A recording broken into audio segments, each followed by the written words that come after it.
E eu fui alfabetizado numa cartilha, que muitos de vocês foram também, que foi a Caminho Suave. Caminho Suave é uma boa cartilha, como qualquer livro, não é bom sempre em qualquer lugar para qualquer pessoa.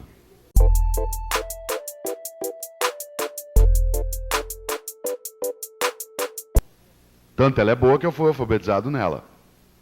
Serve para todo mundo, em qualquer lugar, a qualquer tempo? Jamais. Na Caminho Suave, eu sou de Londrina, no Paraná, uma cidade agrícola. Em 1960, quando eu fui alfabetizado, você nem era nascido aí, né? Em 1960, quando eu fui alfabetizado, em Londrina, na minha cartilha, vovô via uvas. E eu, Mário Sérgio, também via uvas. Não era só vovô que as via. Porque uva fazia sentido para mim, ela fazia parte da minha realidade.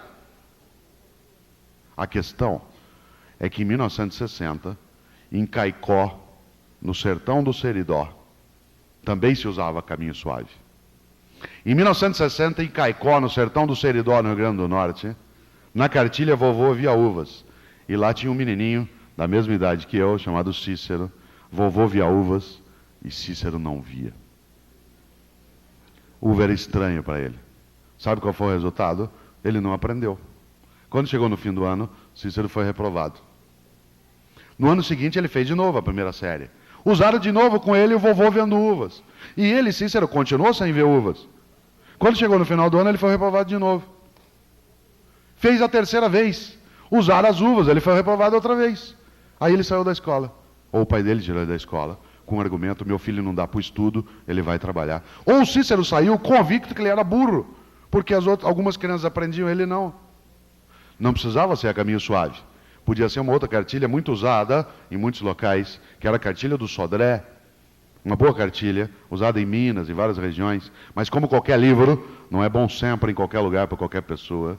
A cartilha do Sodré, por exemplo, quando ia ensinar encontro consonantal, encontro de consoantes, que é uma coisa difícil da criança aprender, para ensinar o encontro da consoante D com a consoante R, a palavra e o desenho para ela aprender era dromedário.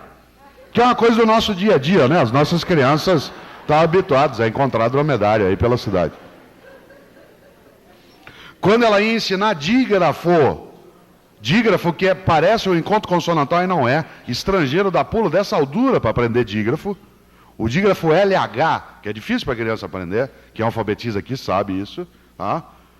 A palavra e o desenho para ela aprender o dígrafo LH era lhama, que é outra coisa do nosso dia a dia. Você está por aqui em São Paulo, elas descem dos Andes, vêm passear aqui entre nós.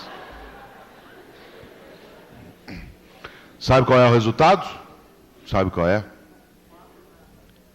Em 1997, há um resultado. Em 1960, eu, Mário Sérgio, podia nunca ter dado de frente com uva, lhama ou dromedário, mas meus pais eram alfabetizados. Minha mãe era professora, meu pai era bancário, em casa tinha livro, a gente viajava, que é um meio de aprendizado, ia ao cinema, ia ao zoológico. Portanto, se eu tivesse visto ao vivo diretamente uva, lhama ou dromedário, para mim tanto fazia. Mas não para o Cícero. Para ele foi fatal. Sabe qual é a consequência? Nós estamos aqui agora, no Teatro Municipal em Santo André, e de repente eu olho lá na ponta e vejo o Cícero lá fora, com a vassoura na mão e a cabeça baixa. E aí eu falo: ô Cícero, entra aqui, senta aqui, hoje é dia do professor, nós estamos comemorando, isso é uma coisa da cidade, é coisa sua também. Você também é daqui. Vem aqui, nós estamos falando de educação, isso também é para você, vem Cícero. E aí ele provavelmente de cabeça baixa vai dizer: ô professor, obrigado, isso não é para mim não, isso é para gente como vocês. Eu sou burro, eu não aprendo nada. A professora falou que eu era burro. Ela, inclusive, me pôs de castigo algumas vezes. Meu pai falou que eu era burro. Os menininhos aprendiam, eu não aprendi. Então, eu sou burro. Então, obrigado, professor. Eu só sei trabalhar com a mão. Por isso, quando o senhor terminar a sua fala, a sua aula, o senhor me chama, que eu venho aqui varrer a sala, que isso eu sei fazer direito. Tem milhares de Cíceros pelo país afora. Milhares. Alguns a elite cria. Alguns a elite política cria. Alguns a exclusão cria. Outros nós criamos. Independe da elite. independe da política, independe da economia. Alguns nós criamos, quando a gente não reflete sobre a teoria do conhecimento que a gente está usando. Quando a gente não pensa nas consequências políticas da nossa atividade pedagógica. Quando a gente acha que usar um texto, o texto é bom, a gente usa, sem lembrar das consequências pedagógicas que isso tem. Querem ver outro exemplo? Nas áreas periféricas das nossas cidades grandes. Livro de estudos sociais. Pode ser na educação infantil de 1ª a 4ª. Tem uma tarefa no livro que é a seguinte, está lá escrita. Pergunte ao seu pai como era a cidade quando ele nasceu. Ótima tarefa para levantar a memória. Imagine a seguinte cena, sexta-feira,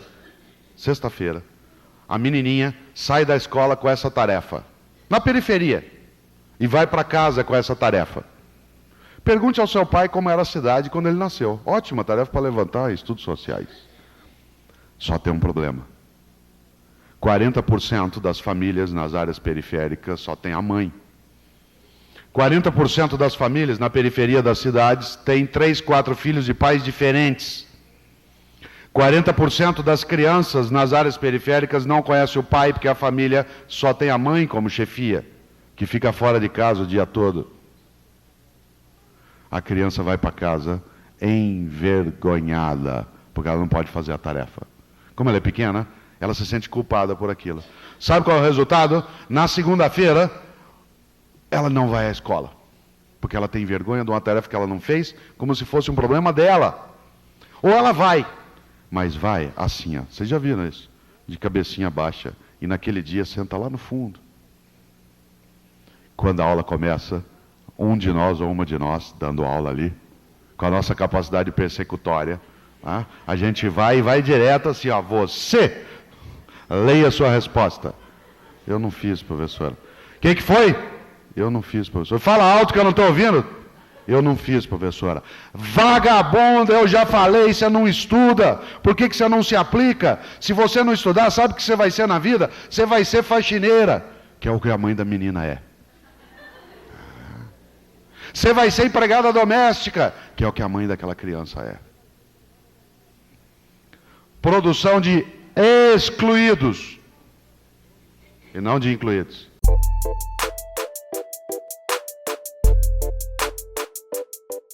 E que eu posso dar aquela tarefa, que eu posso, desde que eu pense na realidade existente e mude até o termo da tarefa. E ao mudar, eu escrevo assim, pergunte a um adulto como era a cidade quando ele nasceu. Porque quando eu pergunto por pai, por mãe, às vezes eu não estou falando da periferia, mas eu posso colidir, bater de frente com a criança que é filha de pais separados, com a criança que é órfã, etc. Precisa pensar nisso. Isso é epistemologia, ou seja, é teoria do conhecimento? É.